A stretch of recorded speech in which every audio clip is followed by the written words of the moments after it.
Did someone say fantasy?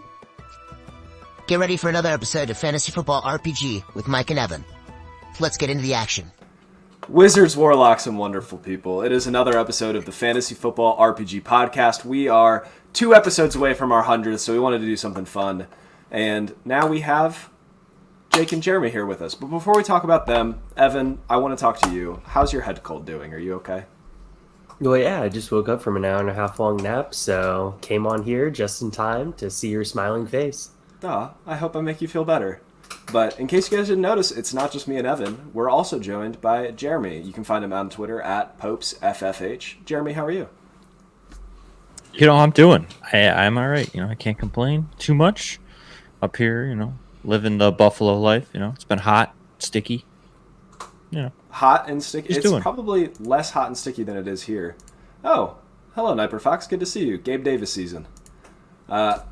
Jeremy, where do you work? What do you work on? Why should people listen to you? That's a good question. I don't know. Where do I work now? I work at FTN, obviously. FTN Fantasy. That's where you can find all my articles, any of my ranking stuff like that. That's all over there. At the FTN Dynasty podcast. Definitely working on some college football stuff right now, doing some conference previews. Those are pretty cool articles, kind of just breaking down each team, short paragraph of each team in each conference. And then going to have some college football scouting reports, stuff like that for the 2025 class coming out sooner than later. Just gearing up for, some football on Thursday night. Yeah. So. We are so close to football. I can feel it.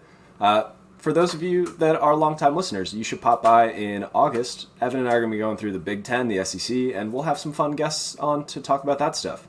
Before we do that, Jake, hello. Hey, how's it going, guys?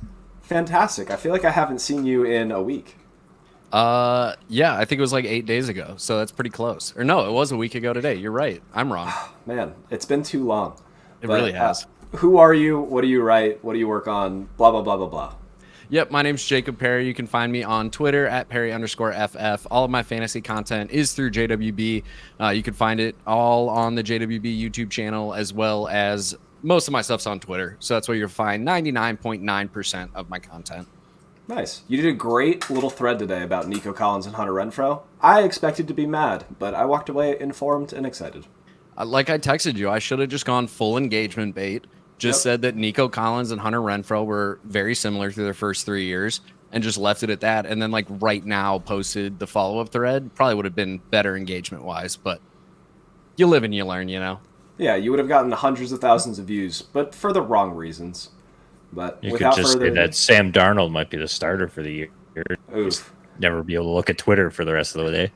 You just got to mute that. I don't know who would have did that. That would be silly. Speaking. Who could that be? Well, speaking of hot takes, we have other things to get to. And now it's time for news and notes. Tua Tagovailoa has signed a 4-year, $212.4 million extension. Evan, what would you pay to buy Tua in Dynasty? Man, it doesn't really change his value too much for me.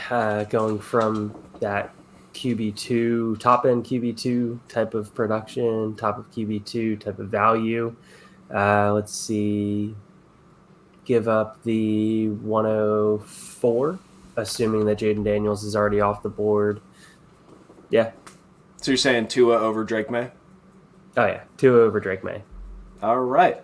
Another quarterback got paid for the biggest extension in history. He tied with other people. But Jordan Love signed a 4-year, $220 million extension. Jake, you know what I'm going to ask you. What would you buy Jordan Love for in Dynasty? Looking at my ranks, I realize I'm still a Jordan Love hater. That being said, I still would pay, a first plus for him. He's still, a good enough quarterback. I'm at quarterback 21, and just saying, it's a hot take season, baby. But no, I think that's a very fair rank, especially for how I do dynasty ranks. Like, I'm typically never looking more than 2-year windows because as much as I would love to say we look 3 to 5 years out, 90% of people don't. So I don't rank that way because people, if I try and rank that way, people just get mad at me for that then. And so this is the middle ground we live in. I want the points now. Don't even look at them, which is a mistake I made last December. I had Justin Fields and Sam Howell ranked way too high because they were scoring me points, and I was excited about it. But in other news, Taylor Decker signed a 3-year, $60 million extension. Did he report as eligible, Jeremy? Do you think he did? Okay, I remember that's the correctly, correct right? answer. He did, but the ref said no, and then they got a flag for it. And last but not least, right before the show popped, DJ Moore signed a 4-year, $110 million extension. I will just go ahead and take this one. I would put DJ Moore up there with the best receivers in this class. He's tied to Caleb Williams. It's probably going to take a hit on his production this year, but looking at 2025 and beyond, he's a locked and loaded wide receiver 1, and I love him. So, cool. Questions, comments, concerns? DJ Moore's a wide receiver 1. I will take no comments at this time. You're a Bears fan. And now it's time to enter the dungeon. All right, so this week we are going to do hot takes. That's why we did the dungeon instead of the normal happy, ha ha ha, let's talk about the meat and potatoes. Listen, this is a safe space. For the dozens of viewers that are listening, first of all, we love you. Like and subscribe, share to a friend. But also, you can't hold us accountable for these takes because this is a hot take episode. So I want everybody here to freely give and receive takes as you get them. The way that we're going to do this, I have a little doop-doo-doo-doo. Let me see if I can share my screen. I believe Boom. him. How's that? You get to see all of Canva in its glory. P.S. Use Canva. And as you give a take, I'm going to write what you said, who said it, and then we'll vote on is it a super hot take, a hot take, medium, or mild. Guests, I would love for you to go first, so we'll start with Jake to give Jeremy some time, also because he's at the bottom. Jake, hit us with your first hot take so I can make fun of you. Oh, this is perfect. And I actually have Jeremy being on here. It's a great guest to have for this hot take. But it's that Dalton Kincaid should be ranked closer to tight end 12 than he should be anything above 10. Is this dynasty? Is this redraft? Period. All Both. right. First of all, you're silly. Second of all, what backing do you have for this? It's the same argument I've really been making the entire offseason. He is much more a tight end in the mold of a old school, a Zach Ertz, Jason Witten type guy. Doesn't really offer a ton after the catch. Doesn't really separate better than 90% of options. Doesn't earn targets at an elite rate. And I know people will come back with the number of overall targets that he had last year. But we're talking about a guy who couldn't beat out Dalton Knox for a full-time job and then lost his full-time job to a not 100% healthy Dawson Knox in the postseason and is still splitting reps with Dawson Knox to this day. So he's just not going to be on the field enough and a consistent enough target for me to justify putting him in the range of game-changing tight end, which is really what, in my opinion, tight ends 9 and higher really all can be game changers. And I just don't see anybody else past my tight end 9, which is Kittle, at least in Dynasty. I don't see anybody else past them being a true game changer at the position. Interesting. Evan, I have an important question. Do you like Dalton Kincaid more, or do I like Dalton Kincaid more? I have a feeling you like Dalton Kincaid more. Okay. I think this is a super hot take because, listen, vacated targets aren't real, but Dalton Kincaid is the number one option in this offense. Or it's Curtis Samuel. Curtis Samuel doesn't move me. I think Dalton Kincaid is due for a monster year. This is a super hot take, but it's a safe space. So I vote we put it in super hot. Jeremy, where would you like to put it? I'd say, I mean, you could leave it wherever you want, but I'd say hot. I don't disagree totally with Jake. I like Dalton Kincaid, but the fact of the matter is it's the Bills. That's why he conceded targets as a rookie. It's historic. They did the same thing with James Cook. They've done the same thing with everybody and anybody that comes in that's a rookie. It's just the way McDermott works. So I think that's part of it. But I totally can get behind kind of what you're saying, Mike, is that there is no real option. And if they continue with their rookie profile, I guess we'll call it, as far as they kind of bring these guys in, like maybe Keon Coleman doesn't get used as much as we thought. And like you said, is it Curtis Samuel? So I think that they're going to give him an opportunity. I think, honestly, Dalton Kincaid being on the field helps, or Dawson Knox being on the field helps Dalton Kincaid. It's probably not the first time I'll do that this year. But I do think that it kind of gives you the ability for him to play as more of a receiver than actually being the inline blocker. So I don't think it overly hurts him as bad. But I could see, I don't know if I'm fully on him being, at least this year, maybe a top 5 guy. I think he can get there. So I would still say it's hot, but I don't know if super, super hot. Not super. So I could see him being like, Just I could hot. see him being like 7, like where he's ranked right now, at least on Fantasy Pros, like their ECR, like 7 maybe, But I think he has top 5 reach. Truthfully, I just think that the way they're going to use him. Okay. Well, we'll put it in the tongue-tingling kind of hot status. Yeah, right on the edge there. Jeremy, the floor is yours. What is your next take? Why does the floor have to be mine? All right. We'll just start right off the bat. I will say that Drake London does not finish as a top 15 receiver this year. Ooh, what makes you say that? So, although I love Drake London and I am all in for hoping that happens, I think that we have seen a guy that saw a significant target share despite having terrible quarterback play and kind of never really got much of anything going. He's kind of similar to what Jake said. Yeah, he's a little bit more yards after the catch guy, but not totally.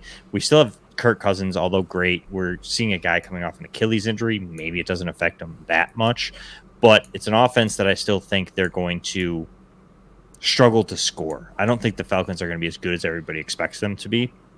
I do think that without the touchdowns, he's just not going to be able to get into that territory of being that top 12 asset that we're kind of drafting him at, especially in redraft or even paying for him in Dynasty at the moment. So I just feel like he's kind of going to end up into that category that kind of Chris Olave falls into. Another guy that's a productive receiver, may get 1,000 yards, but he's just not going to get the touchdowns. That's going to put him up into that top 15 and kind of pay off the price you're paying to get him right now. Okay. I think this is a perfectly reasonable take. If you think he finishes somewhere in the 18 to 20 range, I would love that because he's historically a wide receiver 3 or a 4. This is the opportunity for him to be, take the step forward. But now we're drafting him in a place where even if he takes a huge step forward and he's the wide receiver 15, we're disappointed.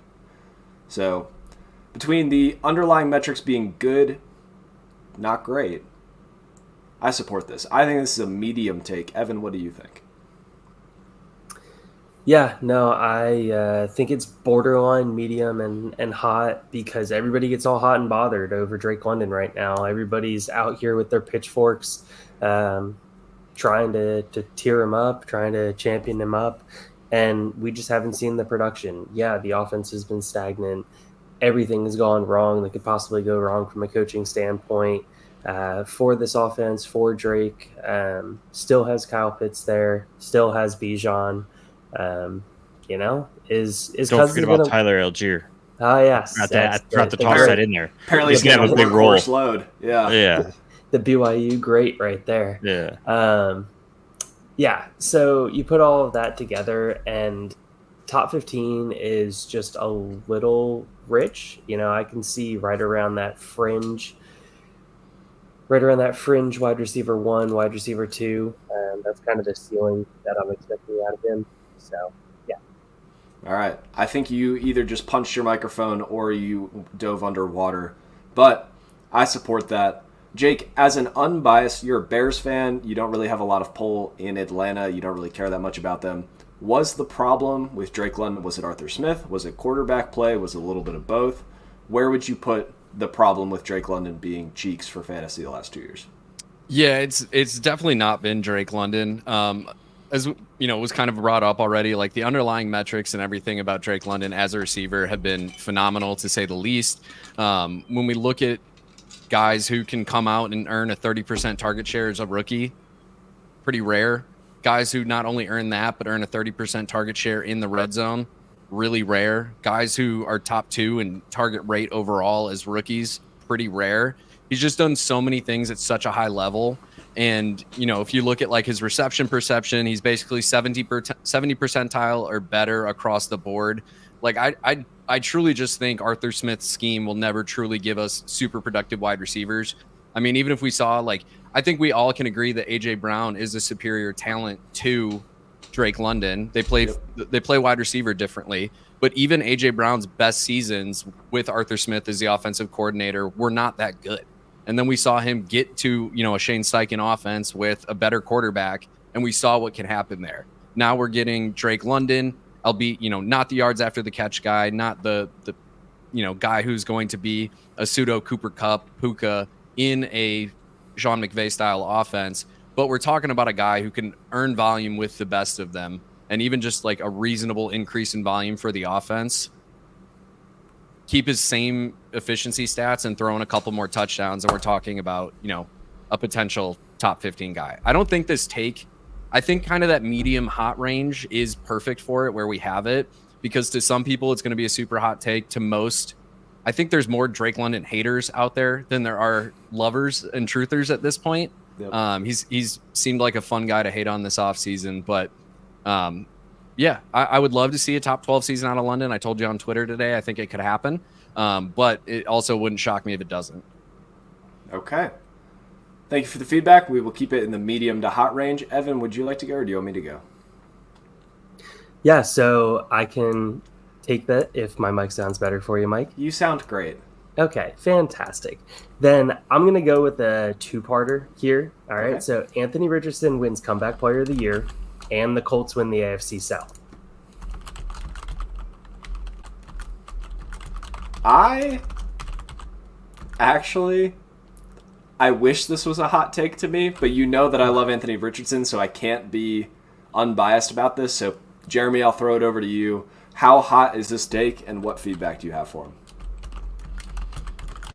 I don't know if he can get Comeback Player of the Year. Colts winning the AFC South, I wouldn't put it past them. I don't think it's that tough, let's be honest. The Jaguars are the Jaguars. They're going to Jaguar. And then Houston would be their biggest issue. And I could see a little bit of a issue there. Titans. Little feisty Titans? Yeah, the Titans will get them once. They're all going to it's going to be a mess. Something's going to happen for every one of these teams. I'd say it's hot. I don't know if the Colts, the more I sit here and think about it, I don't think they're beating Houston unless there's an injury. And I don't think they'll be close with the Jaguars. I feel like the Jaguars are going to underperform this year. So I'll say they're probably maybe second. So I'll say it's hot. I don't think they can get there. And I don't think AR wins Comeback Player of the Year. Anthony Richardson is elite. He's going to run for 1 billion yards. And if a quarterback is good coming off of an injury, Comeback Player of the Year could definitely be important. Listen, Sniper Fox made a great point. The Jags have Gabe Davis now. So does that move you in any way, Jeremy? I mean, no. I think he'll be their receiver too. I'm just saying if that's going to be the spicy take. But you well, you stole mine, so I'll do a different one.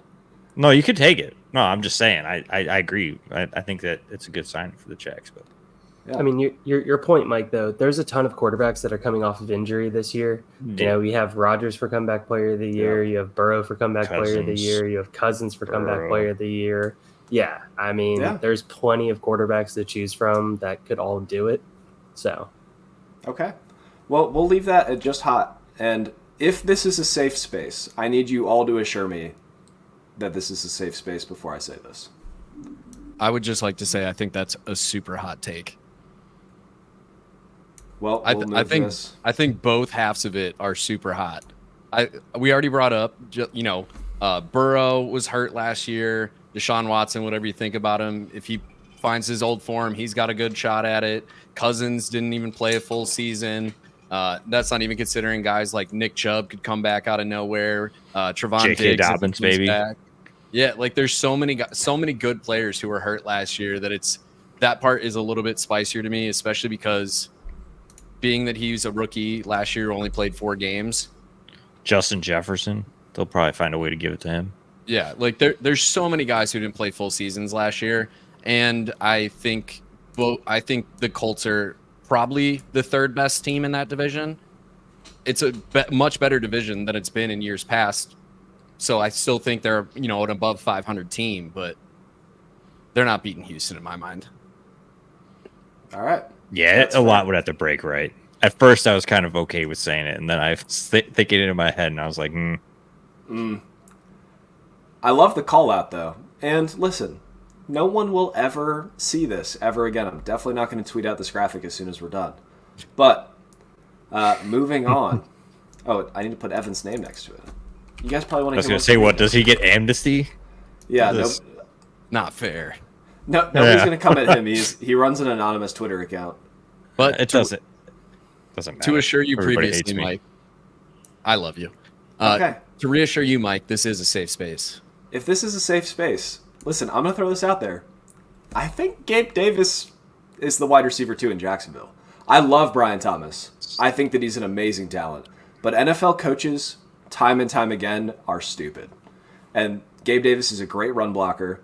They're looking to get ETN the ball. They want to make a push. They'd rather just have the veteran that they know what it is. And I could see Gabe Davis, he's not going to be good for fantasy, but he's going to be more annoying to Brian Thomas truthers than we want him to be. So I think he is the wide receiver 2 in Jacksonville. Roast me. I think it's important that you caveated wide receiver 2 and not second best receiver on the team, because Evan Ingram is still better. Christian Kirk is forever my favorite player. So both of those guys will be better fantasy receivers than him. But Gabe Davis being like the starting wide receiver in 2 wide receiver sets wouldn't shock me. I think if we layer this just by snap count, it's a home run. If we make it by yards, a little more questionable. I would agree. I would disagree. I think that Gabe Davis is going to be their deeper threat guy. He's going to be on the field, 2 wide receiver sets. Like you said, he's a as much as we want to hate on Gabe Davis, there were times he was open in Buffalo and Josh wouldn't throw to him. There are times that he missed him. There are plenty of times miscommunications between players, and it happens. You know, you can point the finger whichever direction you want to go. There has been some drops that I've seen, at least in camp so far, from Davis, but I think, much like Jake had said, he's a better run blocker. I think he's going to be on the field in 2 wide receiver sets. It's going to be him. It's going to be Christian Kirk. Brian Thomas probably operates as a third, kind of maybe he gets in there every now and then, has some splash plays, but I think overall Gabe Davis probably is the consistent wide receiver 2 in this offense. And I really think that there's going to be good fantasy viability. I know a lot of people want to stick it to him and say he's a boomer bust guy. And I can even sit there to argue to say that maybe that's just Josh and his offense. Yeah, the Bills passed a lot, he saw a lot of targets, but it was very inconsistent targets, and it wasn't all the time. And the role that he was used in was an inconsistent role. If the Jaguars, who throw the ball just as much, will probably still be able to get some good viability out of Davis, and heavens forbid they use him a little differently, and he's not just a deep shot type of guy. Maybe there's a chance that there is more consistency from Gabe Davis this year than we have seen in years past. I just don't think that we should cast him as a guy that's just this boomer bust guy. It's likely he could be, but I just think that there should be a little bit less of that, just because it is a new offense with the same volume passing, etc. So for me, I don't think it's that hot, because I truthfully believe it as well. I don't think that Brian Thomas comes in and takes over as much as everybody wants, because everybody's really in on this receiver class, and it's a good class, but I don't think we're going to get as much production from these guys in year 1 as a lot of people expect. I hope that Twitter has the same mentality about this. So I'm gonna throw it all the way down in the mild takes. But no, I've already been roasted on Twitter for this. It's gonna be a great time. Mike Zimmelman brings up a great point. He's reunited with the Bills wide receiver coach. He could bounce back. Like, familiar staff, a new quarterback, a change of scenery. I'm not saying that he's going to be like a top 24 wide receiver in fantasy. I'm just saying that he's going to be the wide receiver 2 in snaps and probably in production compared to Brian Thomas, which is unfortunate because Brian Thomas rules. I will forever hate Gabe Davis. So be that as it may, maybe Josh just missed him when he was open a couple times because he just wasn't that used to him being open. Thoughts? Oof. Could be that too. Oof. Unless you're the Chiefs' secondary, then they just leave him wide open. Yep. They refuse to cover him. They're like, you know what? If you want to let Gabe beat you, we'll go for it. But that being said, I also think that what Gabe Davis excels at as a wide receiver is what they tried to have Calvin Ridley do last year, sometimes very ineffectively. So I tweeted it way earlier, in the offseason when Gabe signed, that I think Gabe is a better fantasy option on Jacksonville than he was in Buffalo. Okay. Well, I hope we all see it so that this looks better in retrospect. We're back up to the top of the order. Jake, give me your next take. All right, this one is going to be super, super spicy or not spicy at all, which is kind of the point of this whole thing. We love that. I think that there's truly no better value in redraft. I'm waiting for the full typing because this is suspenseful. Than? Curtis Samuel. Listen. I agree, so I can't. I think this is the least. Jake least just looked at the spicy Bills take. roster and goes, "Yo, hot take season." No, I've been been a Curtis Samuel guy, but so my takes do kind of tie together in that sense. Where if you look at Curtis Samuel's best year in the NFL, his offensive coordinator was Joe Brady, and where did Joe Brady find the most success using Curtis Samuel in that season? Was in the slot, which is where Kincaid, in theory, is going to take most of his snaps if it's anything like last year. But I think Curtis Samuel is the most likely option to be the wide receiver 2 in that offense, but used in a more productive role than we ever saw Gabe Davis used in. And if my brain works in any way, shape, or form, it's I love Curtis Samuel and I love the Chicago Bears and beer. So if you combine all three of those together, Curtis Samuel is not a Chicago Bear. I have not had any beer tonight, so I have to just root for Curtis Samuel as one of the best redraft values in the world. I have no notes. I think this is a great take. That's why I put it all the way at the bottom of the mild, because he could be Josh Allen's wide receiver 1. He could be. And if he is even close to that, he already has a productive season under his belt. He is reunited with an offensive coordinator that knew how to use him. He does all of the things that Joe Brady wants him to do. Like, I think this is a very mild take because I think it's clear as a day to anybody that watches football. Does anybody disagree? Because I would love to move it up, but I can't. It's just a good take, and I think we should all be drafting him probably 10 spots higher. I'll say it's medium, and the only reason is there's probably a better value. There's going to be some running back somewhere. There always is, and that's why I said this was.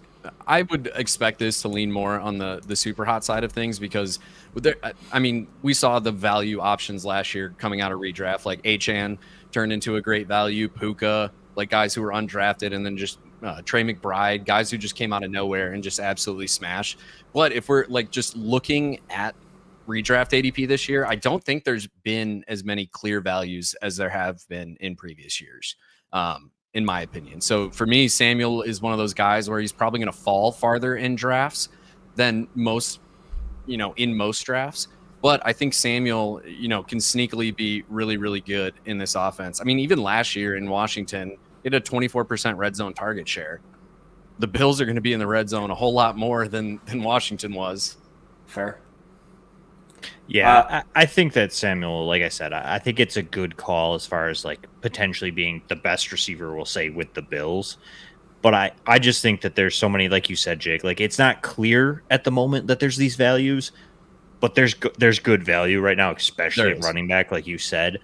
It's just which one hits. You know what I mean? Like they're all kind of in this purgatory, and it's kind of like somebody's probably going to be better than even Samuel at his best. I think with the way that this offense breaks down, I think there's too many receivers that even some of the Bills receivers, they just might not be that valuable to us in fantasy.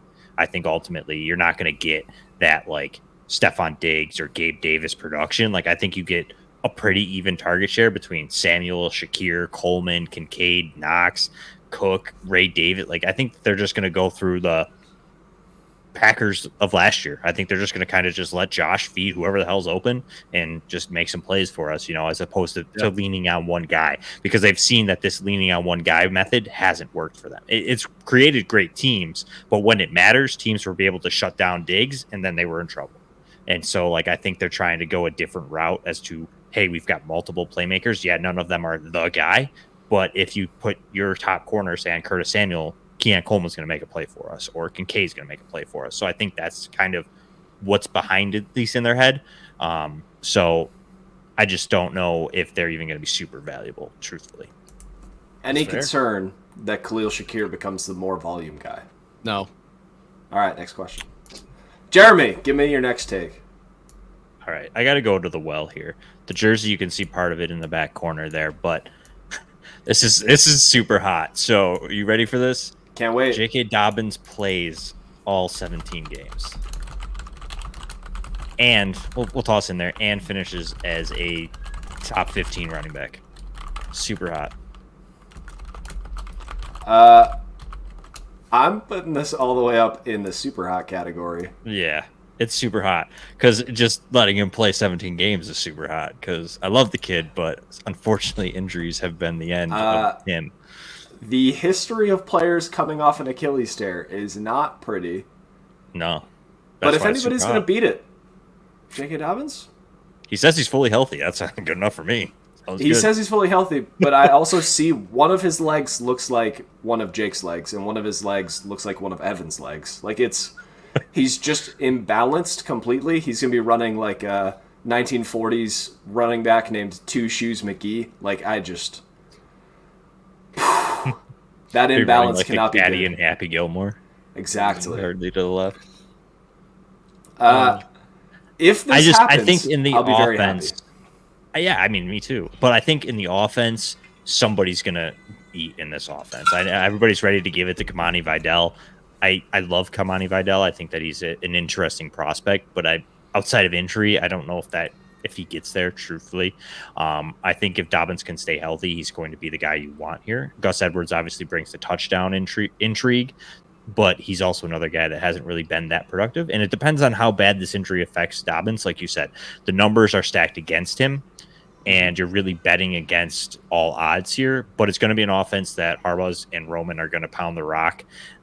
As much as we want to try to make Ladd McConkey, Palmer, Johnson, whoever you want to make, like super high volume kind of passing guy because the defense is going to be bad, they're probably still not going to. They're just going to pound the rock, and that's going to be their approach to making their defense better, much like he did in Michigan. Much like Roman has in the past. So I think they're going to kind of be somewhat of a committee, but I do think that Dobbins probably leads the way and would be the most viable if he can play every single game. I almost muted you at the Ladd McConkey slander because we won't stand for that on this channel. We are the dads for Ladd. But Lad. Listen, somebody's going to get the volume here. My money is on Gus Edwards. He is perpetually the running back that just... We don't want him to get volume. We don't want him to be efficient. They always make the cutoff for the graphic. They're like, best yards per game in 58 games played because Gus Edwards has played 57 because he's just always been good. So I'm betting on Gus Edwards. I'm not going to bet on an Achilles tear. That's why I put this in the super hot. If somebody thinks this is less hot, I would love to hear it. I mean, the 17 games alone makes it a super hot. Like that. That's what I said. Yeah, that's what I make it super hot. It's not even on the chart. When I do my projections for running backs, I cap them at 15 games. Like, I'm just assuming running backs are going to miss some time. And where I struggle to see the true upside of him as a top 15 guy is if there's anything we've seen out of Greg Roman offenses, if there's anything we've seen out of Harbaugh's offenses when he was at Michigan, it's that they very much do use a split running back room. Like, there's a reason that we'd have random Justice Hill weeks at times when Roman was in Baltimore. And then you look at, Michigan's history, even over the last few years, like looking at 2021, Hassan Haskins had 270 carries. Quorum had 140. Go to the next year. Quorum had 247. Edwards had 140. If you look at, 2023 last year, it's, a lot of the same thing, 258 carries to 119 for Edwards. Like, they're going to use a split room, and I feel like their running back room is going to be very much like we were just talking about with Buffalo's wide receiver room. Yes. Where they're all going to be solid enough that, like, if that's a flex guy for you or like a RB2 that you're starting in a pinch, you don't feel bad about it. But, like, if you're counting on that guy to be one of your guys, I feel like you're going to get disappointed more often than not. 100% fair. I think we have roasted this one enough. I'm going to leave it all the way at the tippy top for super hot. Evan, give us your next take. Yeah, so I got one that my mouth's a little burning after my last take, a pretty hot take over there. So I think I need to cool it off a little bit, or what I think is cooling it off a little bit Just here. give us a reasonable one. Yeah. Dak Prescott, triple kit here. He's going to lead the league in yards, passing touchdowns, and attempts. No notes. I think that's a very reasonable take, and I think it's way down here. I was gonna say that might be the most mild take that we've gotten Oh, so far. But I'm also I'm notoriously higher on Dak than pretty much everybody else. So I think he's my going to lead opinion in is passing yards, attempts, and touchdowns. You said. yep. Yards, attempts, touchdowns. I mean, you look at last year. Jared Goff, Mahomes both had more attempts. You look at last year, Goff and Tua had more yards, and then touchdown wise, he led the league in touchdowns last year. So you're just drafting him everywhere in best ball and redraft right now, right? I mean, yeah, if I have a chance to draft him, I'm drafting him relatively high right now because this team is not going to have a running game. Their offensive line got worse. They're going to need to get the ball out of the hands. Yep. Their running backs, are just a bunch of plotters. They're going to average as a group less than 4 yards a carry. Yep. So, yeah, going to have to spread the ball around. I think it's a very reasonable take, so I have no way to roast you. I agree almost completely. I think that this has the potential to look silly if he gets hurt week 4. But other than that, he's known to sling it. CD Lamb is certified good at football. And Niper thinks that he leads in interceptions. We'll call that the Triple Crown. I'll say this. I don't know if he gets... I don't think he gets it. I think the touchdowns will be harder. I think that Zeke is there for a reason. I think in the red zone, they're going to look to run a little bit more and maybe tone those down a little bit. I also don't know if the yards are there. CD Lamb had a great year, but that was are we sure he's going to repeat that? You know what I mean? Kind of year. It was really good, but can he consistently do that? And that's all he's got there. I would almost bank on Tua, who has Tyreek Hill and had Jalen Waddle, who was injured for half the season. You know what I mean? There's some more explosion. Same thing with even Goff again. They've got Amon-Ra St. Brown, Laporta. There's a lot of weapons for me. Dak just, unless CeeDee Lamb has another really, really, really strong year, how's he going to get there? Jalen Tolbert, as much as I love him, isn't gonna do it. Brandon Cooks is kind of, and we just said the running backs, if we're expecting them to be terrible in the run game, I mean, they're probably not that much better in the passing game as far as production and yardage goes. So I don't think it happens, but I mean, it's within reach. I wouldn't say it's hot, but I don't think it's that cold where you guys have. You think it's less cold than the no better value in redraft? Yeah, I think it should go in between Gabe Davis and no better than Curtis Samuel. That's my take, but you know what I'm saying. Maybe even ahead of Gabe Davis, but I don't know. I just don't know. I just don't see it. That's all. All right. I think it's possible, but don't see it actually coming to fruition. Jake, you got one more thing on this. Yeah. Elite first name haver Jake Ferguson is going to step it up this year, and that's where them yards are coming from, baby. Oh, man. All right, that's enough of that. I want to paint you guys a word picture. I want to ask you guys a couple of questions. If a quarterback threw for 4,500 yards and ran for 600, would that be the MVP? No. What if he took a team that was essentially a dumpster fire in the NFL and made them a playoff team? Is that the MVP? No. Nah. Well, I think Kyler Murray is going to be the MVP, and the Arizona Cardinals win a playoff game. They don't just make the playoffs, they win a playoff game.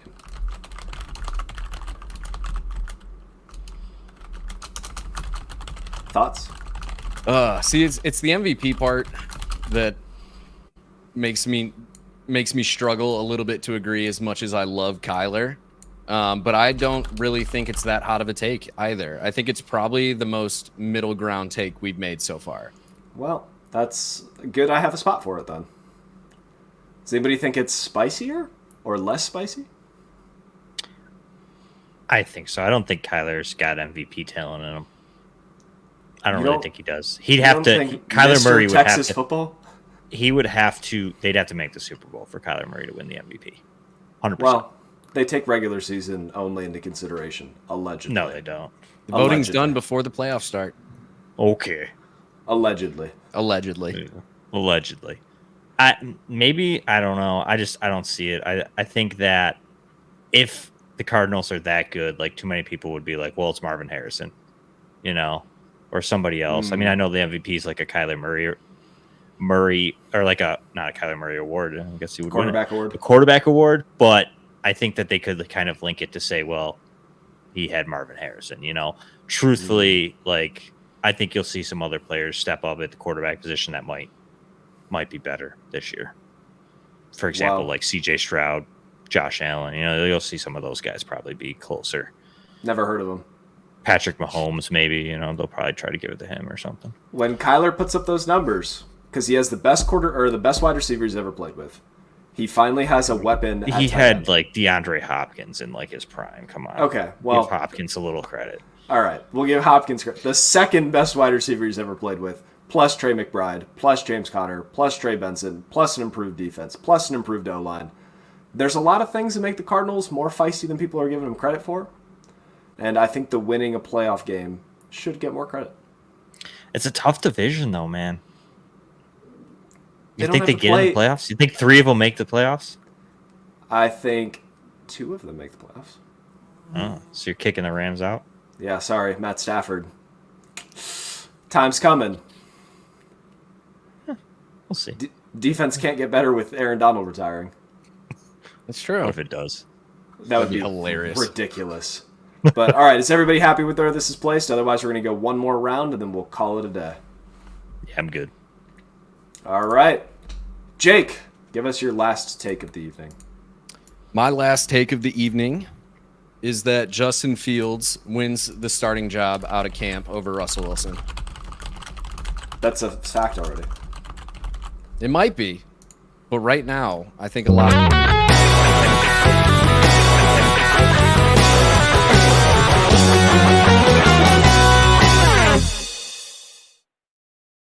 Woo! Let's go. Justin Fields, baby. Let's go, baby. All right, so you think Justin Fields is the starter out of camp? I think he's the starter out of camp, and as a result, he's a top 8 quarterback in points per game. I'm just putting top 8 quarterback. You don't get points per game. Works You for just me. get top 8 quarterback. Fine with it. Another take that I cannot be unbiased on because I'm a Justin Fields believer and a Steelers fan. So, Evan, please roast Jake for me. I mean, roast him. If Eric was here, he would be on the Justin Fields train, except he's not a Bear anymore, so he'd probably say he sucks. Yeah. Justin Fields still needs to figure out how to throw the ball. That is one thing that Russell Wilson used to be able to do. Can he still do it right now? Maybe. It's been Who a minute. knows? It's been a minute since he's had to actually properly throw a football. But their offensive line is slowly getting better. The wide receiver core is an absolute mess. Probably going to run the ball a ton, but would it not be fun to just picture a pistol college-style offense with 2 running backs in the backfield Evan. and Justin Fields? Evan, I need to paint you a word picture. Arthur Smith had the Pittsburgh Steelers lining up in 13 personnel. For those of you at home that don't know what 13 personnel is, 1 wide receiver and 3 tight ends. So they had Justin Fields back there with Najee Harris next to him. If that's not a nightmare for you, whatever, live your life. Then they have Darnell Washington, who's basically a left tackle. Connor Hayward, who's a fun, feisty little move tight end.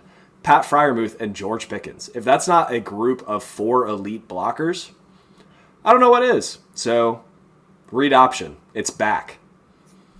It's very shades of early on Lamar Jackson. Him and Derrick Henry. You had Mark Andrews. You had Patrick Ricard out there playing fullback. And then you had Hollywood just running post routes and dropping the ball. It was awesome. What more do you need? Although Pickens is going to catch him, so that's the difference. Yeah, I wouldn't count on that. But Well, wait for my next take. All right. Well, we'll put this in the medium.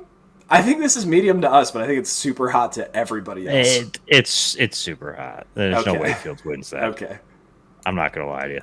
Russell Yeah, Wilson's at least dealing with from a what I've calf seen. strain. He's dealing Yeah, I with a mean, calf outside strain of right now. injury, as much as we want to make Justin Fields struggles as far as he's a really good deep ball thrower, and that's all the highlights I'm seeing. We've always known that. That's always been his go-to, but it's in between, the 30-yard attempt and the 5-yard attempt that he's going to struggle. So You know who's a great outside deep of ball an receiver? injury, I know it matches up, it does, but I don't think so. I think they give it to Russ. They're not ready to rebuild, so they don't want to lose games. They'll give it to Russ. Russ can do enough to not lose games, so they'll be fine, and they'll go 9 and what did that be nowadays? 9 and 8. 7, 9 and 8. Yeah. If you weren't with No. us at 10 and 7, don't come crawling back at 9, 8 and 1. All right. Yeah, they'll be somewhere in there. They'll make the could have made a playoffs. They'll squeak in or something. I could have made a take for either quarterback here because I don't think Russ is as bad as people made him out to be last year too. So I really could have gone either way. The Steelers might have be in one of the best situations in terms of quarterback to backup quarterback, being able to run unique plays with Fields as the backup there, where it's he can unleash the deep ball, but he could also gash us for 80. So if he's on the field, we got to be careful of a lot of things. Yep. So Steelers it'd be wild to see. It'd be wild to see them both on the field. Russ under center, Justin Fields is the running back in 13 personnel. And they got to decide. Is Fields going to run or is he going to unleash it to Pickens? That would be fun. Fields as the wide receiver in 13 personnel, running a double end around, and then Russ with a 50-yard bomb. Yeah. If that happens, 50-yard bomb to Darnell Washington. if that happens at any point during the season, I will probably commit to doing some heinous act to my body, like a Justin Fields tattoo. I'm just saying. Okay, we're going to hold you to that. You need to get some... It doesn't have to be specifically Justin Fields, but something Justin Fields-esque. I'm going to get a tattoo, the one of him sliding across the water. Which one?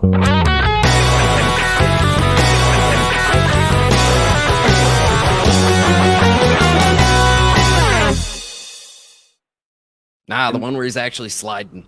Jeremy, hit us with your next take.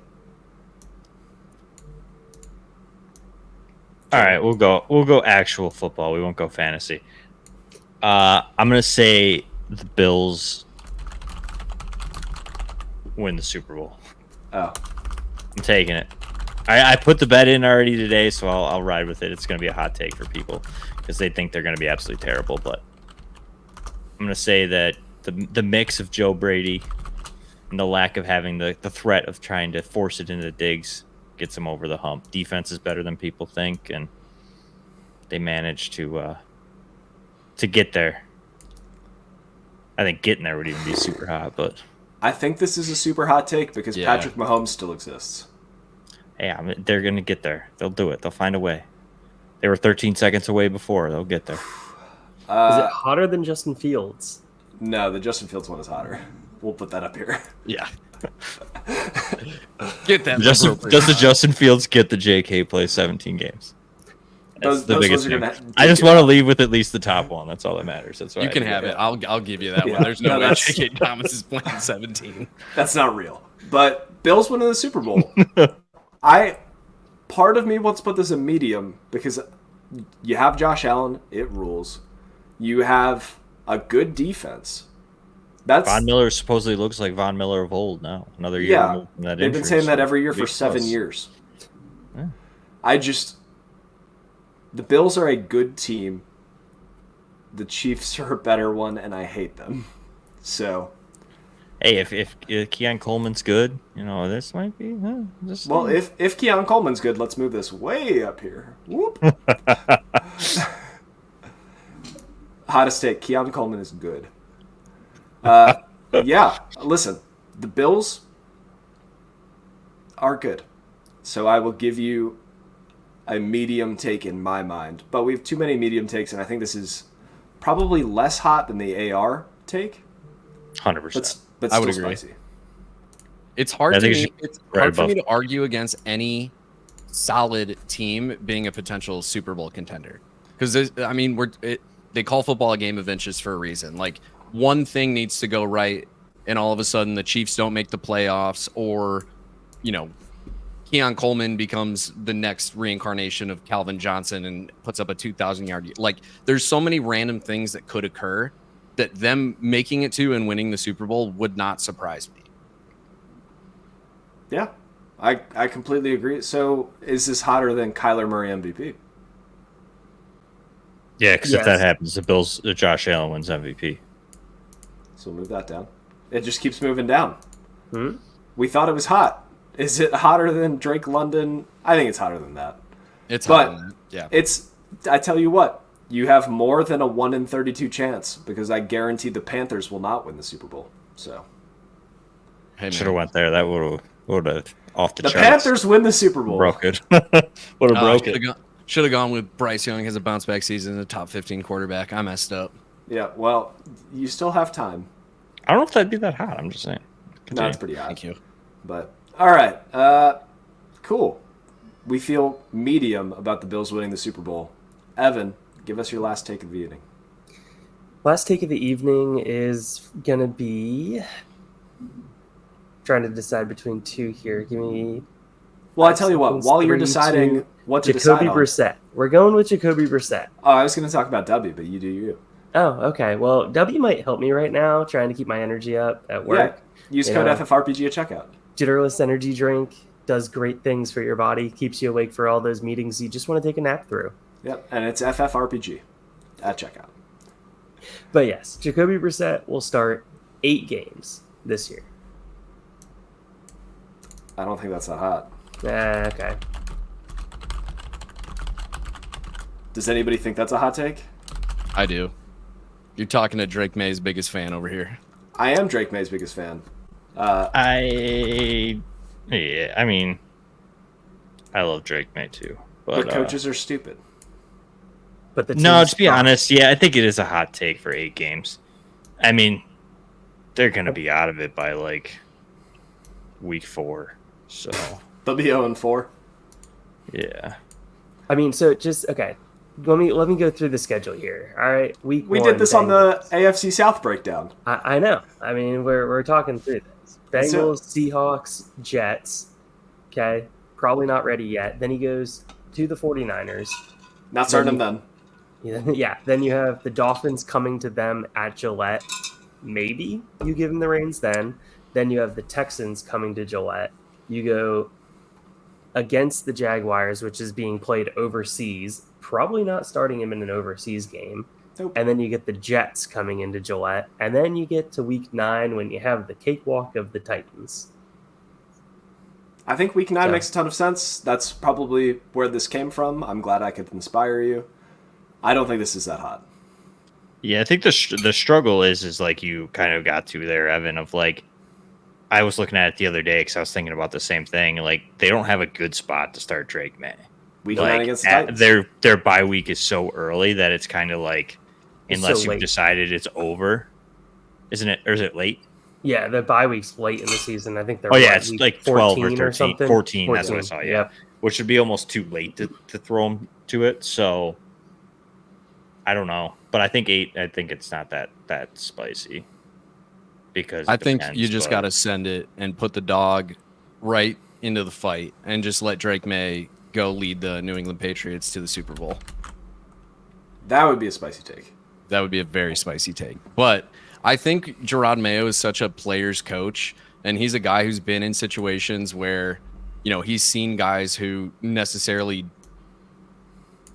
were worse than others, you know, in his career in New England start over guys who deserve the job. And I think if in camp Drake May shows that he deserves the job, I don't see him choosing to let May sit in hopes of learning something by not playing. So he's either the week 1 quarterback or the week 9 quarterback. No in between. Pretty much. I support that. So do we think this is more or less hot than Drake London being a top 15 receiver? Or not being a top 15 receiver? I don't think this is that hot at all. No. Yeah, I I would think say it- where it- it is fair. I could see it going either way, kind of like Jake said. Like, I mean, maybe May starts earlier. Maybe they just throw him to the Wolves. You know, maybe they're 0-4, 0-5, and they just say, let's see what this kid's got, and throw him out there because Jacoby Just Brissett's send not it. the long-term answer. You know, maybe they want to see. Maybe they have interest in like Carson Beck or somebody like that. I wouldn't think they would, spending the capital on Drake May. But maybe they do say, hey, give it a shot. But I also think Sam Darnold plays a lot longer, also the whole season. So, and nobody likes me for that. So maybe Fair. Jacoby Brissett plays the whole season. I don't know. Both Fair. McCarthy and May need a little polishing. So All right. Before we get into this last take, I want to give you guys an opportunity. Jake, we'll start with you. Tell the people where to find you. Tell them where to follow you. Give them some love. Yep, appreciate you guys for having me on today. You can follow me on Twitter at Perry_FF. All of my fantasy football content is through JWB Fantasy Football, which you can find on Twitter at JWB_FF. And then you should, while you're there and you're on my profile, you should consider checking out Knights of the Appropriately Shaped Table, which is a D&D session that we turned into a podcast that is run by our friend up there, Mike. Hey, I do my best. Glad you're having fun. And Jeremy, where can they find you? Yeah, you can find all my stuff over at ftnfantasy.com. It's all written, stuff like that. And then rankings, all that stuff's over there. On Twitter, you can find me at PopesFFH, and then the FTN Dynasty podcast as well. Nice. Evan, where can they find you?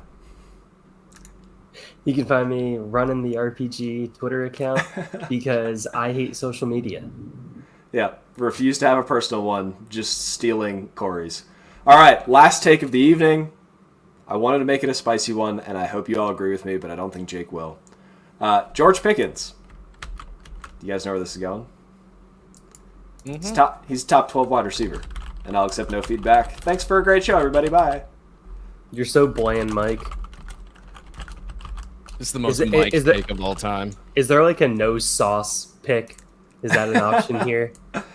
Well, why is he going as wide receiver 29 then? Because everybody's seen an Arthur Smith offense. They've seen an Arthur Smith offense with Desmond Ridder, but have they seen one with Justin Fields? They see saw it with Ryan Tannehill.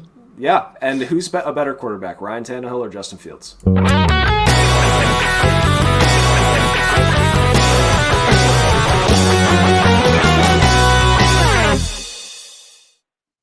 Be honest, Tannehill's a better quarterback. But in all seriousness, if you take either Russell Wilson or Justin Fields' career numbers, you take George Pickens' target earning numbers, and you don't even have to use the ones without Deontay Johnson. There's a world where George Pickens gets 8 to 12 touchdowns, over 1,000 yards again, and he's just staring on your fantasy teams as your wide receiver 3, but is a top 12 wide receiver in fantasy. If AJ Brown couldn't do it, I don't think George Pickens can. AJ Brown did do it, I think twice. You didn't say point per game. Let me pull up the old sleeper app while you continue to roast me. But yeah, I think George Pickens is good. I think George Pickens is good, but you think George Pickens is better than Drake London? Yes. Yeah, now let's see where you're at. That might be fighting words. I mean, let's also remember the strength of schedule there. I mean, the reason he's going so low, I'm assuming you're picking out underdog ADP, Mike, is because AJ Brown was a top 12 wide receiver. The playoff schedule. They're seeing the playoff schedule. They're seeing how hard that's going to be. They also know that the Steelers have one of the hardest schedules in the league this year. So they're playing from behind and they're in the ball out. Problem solved.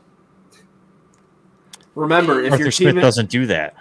If your team is playing ahead, you get more touchdowns. If your team's playing behind, you get more air it out yards. Any way that you string it, schedules are a good thing. Unless you play in an Arthur Smith offense in which he keeps running the football. Wow. Too late now. It's on the screen. That should be ahead of Justin Fields, in my opinion. I think there's more worlds where Justin Fields is the starter than there is George Pickens as a top 12 wide receiver. And even if you absolutely love George Pickens, there's 20 wide receivers in the NFL at minimum who are more likely to do it than he is. That's why he's going as wide receiver 29. Yeah, that might be too high in my opinion. I think he can be, what he has been, that wide receiver 2-ish range. I just don't see it. I mean, he's better than Cortland Sutton, so don't take it that way. But even Cortland Sutton with Russell Wilson, there was some touchdown viability there, but it was a different offense. Arthur Smith hasn't been able to make Drake London viable. He's going to make George Pickens viable. I love George Pickens. He was one of my favorite players at Georgia and coming out of college. So I get it, but I just don't see a world where there's less than 15 to 20, like Jake said, that are just better than him for fantasy. Well, on that note, we've run out of time, but I want the listeners at home to listen and ponder for a moment. Was Arthur Smith bad, or is Desmond Ridder just bad? Have a lovely evening.